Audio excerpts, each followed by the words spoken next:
우리가 어제 새벽에는 믿음으로 말미암는 의의 의란 무엇인지에 대해서 함께 생각을 해보았고요.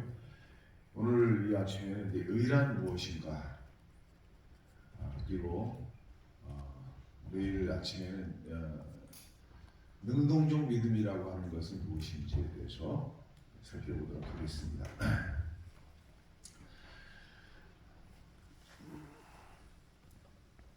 좀 전에 그 의란 무엇인가 라는 질문에 대한 답을 찾아보았습니다. 의는 거룩하고 하나님과 같이 되는 것이다. 우리가 하나님과 같이 되는 건 좋은 일인가요? 나쁜 일인가요? 좋은 일이죠. 하나님처럼 변할 수 있다면 얼마나 좋겠어요. 그죠? 하나님에 대한 존재에 대해서 우리가 많은 부분을 생각하지는 못했지만 성경을 통해서, 말씀을 통해서 우리가 감히 생각을 해보면 하나님은 몇 분의 하나님이 계시죠? 세 분의 하나님이 계시죠. 그래서 우리는 성경에는 기록되어 있지 않지만 삼위 일체 하나님이다. 그분들의 거룩하신 그 세 분의 신성의 삼위의 결합체이신 세 분의 하나님께서는 각기 다른 객체를 가지신 세 분의 하나님이 계시지만 그분들이 하시는 일의 동기와 목적과 계획이 일체가 되기 때문에 우리는 그분을 어떻게 이해하죠? 삼위 일체 하나님이다, 이렇게 이해를 하죠. 근데 그 하나님은 우리가 아마 생각하는 것 이상으로 거룩하신 분이고 온 우주 세계를 창조하시는 창조주 하나님이시죠.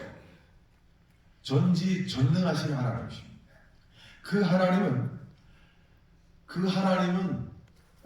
사랑의 하나님이시죠. 의에 대해서 이렇게 기록되어 있습니다. 의는 거룩하고 하나님과 같이 되는 것이다. 의는 사랑이며, 의는 뭐라고요? 사랑이라는 거예요. 사랑은 하나님의 빛과 생명이다. 하나님의 의는 누굴 통해서 실현된다고요? 그리스도를 통해서 실현되는데, 그러므로 우리는 그분을 받아들임으로써 의를 얻게 된다. 산상보음 18페이지에 있는 말씀이죠. 그래서 밑에 정리를 해보았습니다. 의는 사랑이며 사랑은 하나님의 빛과 생명입니다. 의를 얻는다고 하는 것은 그분의 빛을 얻게 되고 그분의 생명이 포함되어 있는 생명을 얻게 된다는 것이죠. 아담이 선악과를 먹는 순간에 죽었다는 것은 뭘 잃어버린 거예요? 의를 잃어버린 거예요. 그래서 의의 옷이 벗겨진 거예요. 빛의 옷이 벗겨진 겁니다. 영생을 잃어버림으로 죽음을 선고받은 거예요. 이해가 되셨죠? 그러므로 우리는 의를, 또 의에 포함되어 있는 생명을, 영생을 받아야 된다. 이렇게 정리를 할 수가 있습니다. 자, 우리가 구원을 얻지 못하는 이유는 우리가 죄를 져서 구원을 얻지 못하는 것이 아니라 우리의 많은 죄가, 또 적은 죄가 많고 적음에 대한 문제가 아니라 구원을 얻지 못하는 이유는 그리스도의 의가 없기 때문이다. 의를 받지 못해서 그러는 거예요. 우리가 가지고 있는 이 더러운 죄악을 주님께 드리면 주님께서 우리에게 의를 주시는데, 이렇게 간단한 원칙이 있는데 왜 우리는 그렇게 의를 얻지 못했을까? 그래서 의는 하나님의 빛과 생명인데 우리가 매일 밥 먹듯이 짓고 있는 이 죄를 주님께 드리면, 간절한 마음으로 주님께 드리면 주님께서는 우리에게 의를 주시는 거예요. 그래서 우리가 죽는 이유는 그리스도의 의를 얻지 못했기 때문에 그런 거예요. 의가 없는 이유는 자아가 죽지 못했기 때문에 그런 거예요. 이게 정답입니다.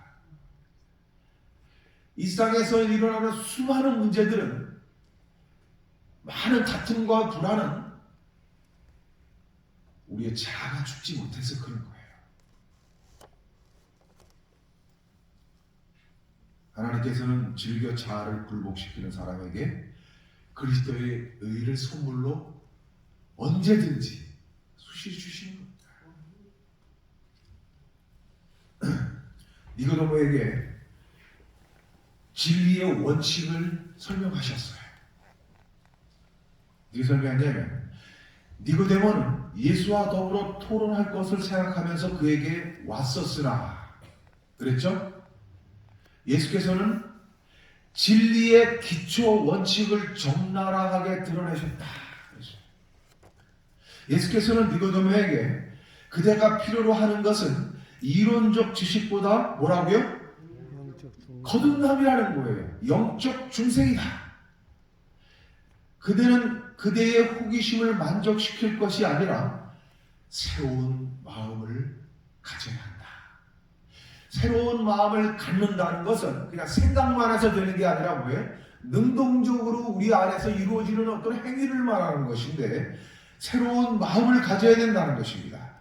그대가 하늘의 사물을 인식할 수 있으려면 먼저 위로부터 오는 새 생명을 받아야 한다라고 말씀하셨어요. 시대의 소망 171페이지에 있는 말씀입니다. 이걸 정리해보면 진리의 기초 원칙인데, 우리가 이론적으로 예수를 믿거나 또 이론적인 어떤 그 상태에 머물러 있어서는 안 되는 것이, 우리가 거듭나야 된다는 것입니다.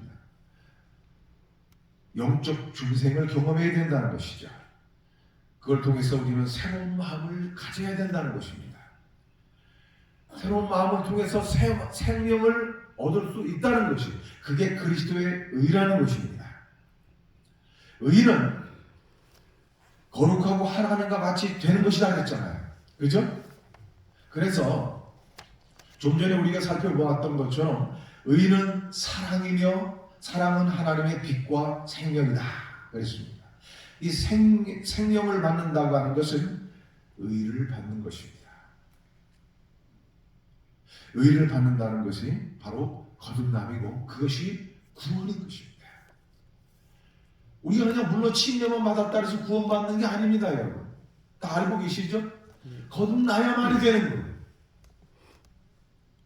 우리가 매 순간마다 죄로부터 거듭나지 아니하면 하늘에 적합한 자가 될 수 없다는 것입니다. 우리가 의에 대해서 지금 살펴보고 있는 것이죠. 율법은 의, 즉 의로운 생애, 완전한 품성을 요구하죠. 완전한 품성을 요구하지만 인류는 그 요구에 결코 미칠 수 없는 것이죠. 인류는 하나님의 거룩한 율법의 요구를 충족시킬 수 없다. 그러나 그리스도께서는 인간으로서 세상에 오셔서, 지상에 오셔서 거룩한 생애를 사시고 완전한 품성을 뭐 하셨다고요? 개발시키셨다 그랬어요. 개발시키셨어요. 친히 그것을 경험하시고 친히 만들어내셨어요. 개발시키셨어요. 그래서 그리스도께서는 그것을 받고자 하는 모든 자들에게 어떻게 주신다고요? 값없이 선물로 주시는 겁니다. 이걸 정리해보면 이렇습니다. 의는 예수 그리스도의 의입니다. 우리의 의가 아니죠.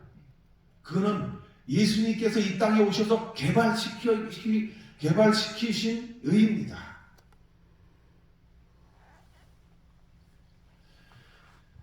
그리스도는 이 지상에 오셔서 완전한 품성을 개발시키셨어요. 그래서 그것을 받고자 하는 모든 자들에게 값없이 선물로 주시는 것입니다. 우리는 이것을 어떻게 받는다고요?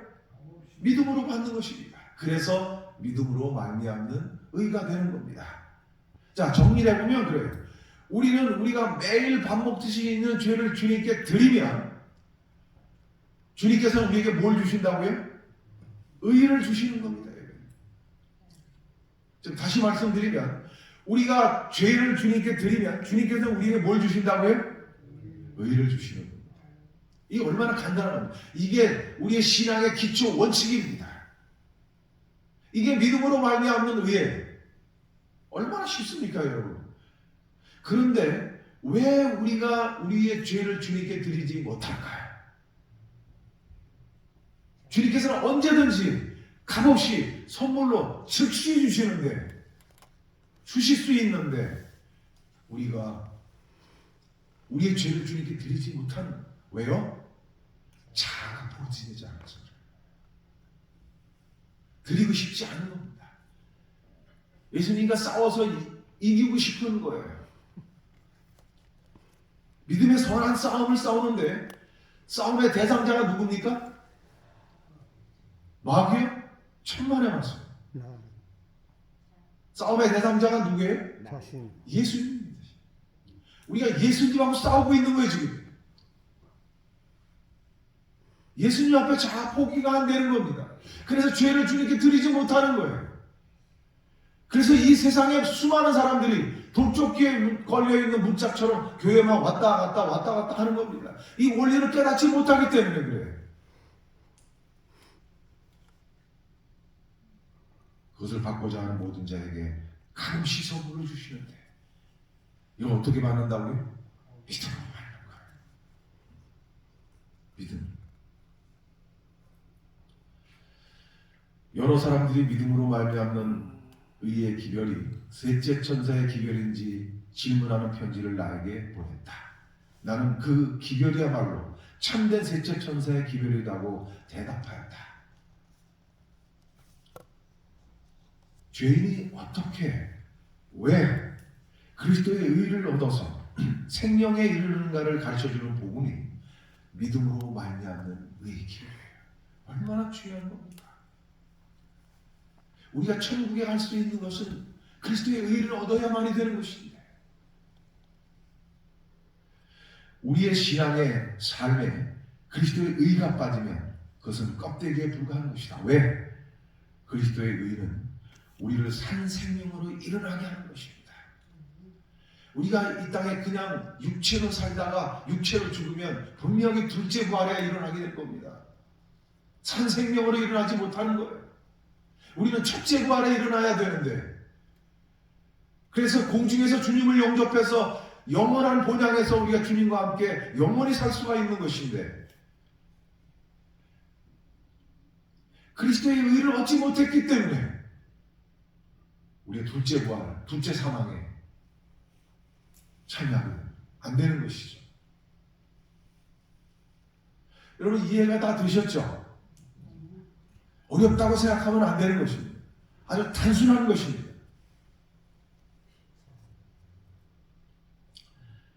어제도 잠깐 말씀드렸지만 산채로 장세된 사람들입니다. 거듭남은 이 시대에 좀처럼 보기 어려운 진귀한 경험이다. 이것이 교회 안에 이토록 어려운 것은, 어려운 일이 그토록 많은 이유이다. 그리스도의 이름을 가진 사람들이 성화되지 못하고 거룩하지 못한 사람들이 참으로 많다. 그들은 침례를 받았지만 산채로 장례를 이뤘다. 치루었다. 자아가 죽지 않았기 때문에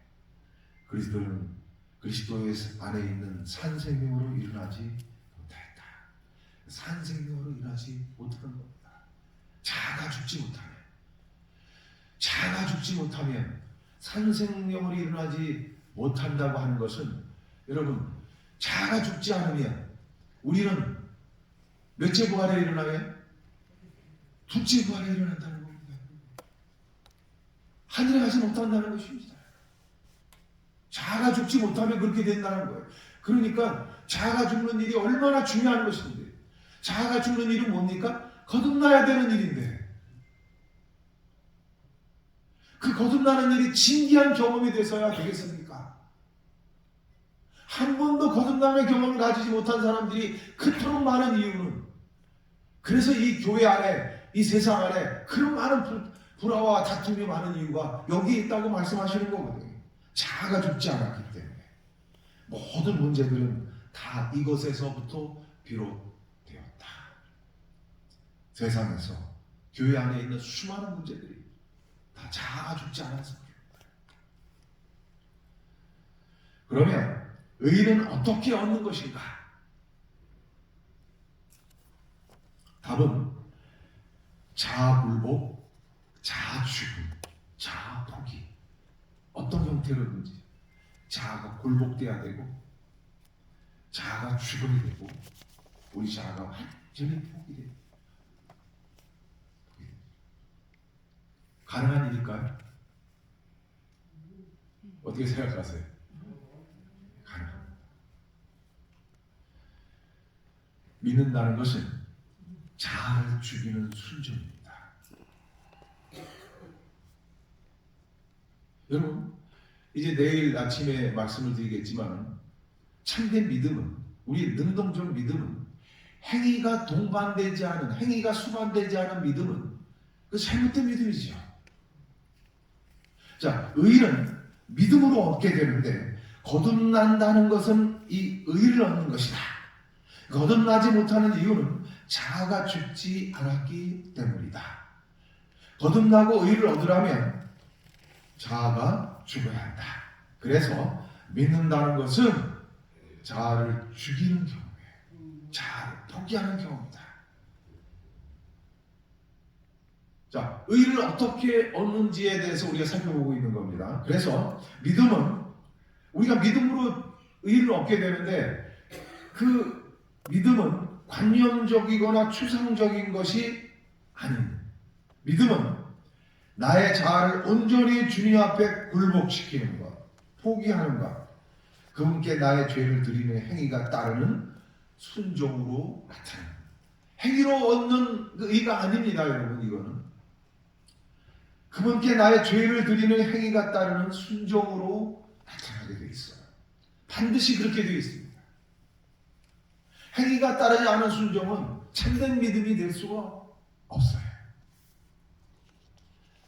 사람이 온전한 의미에서 그리스도를 믿는 자가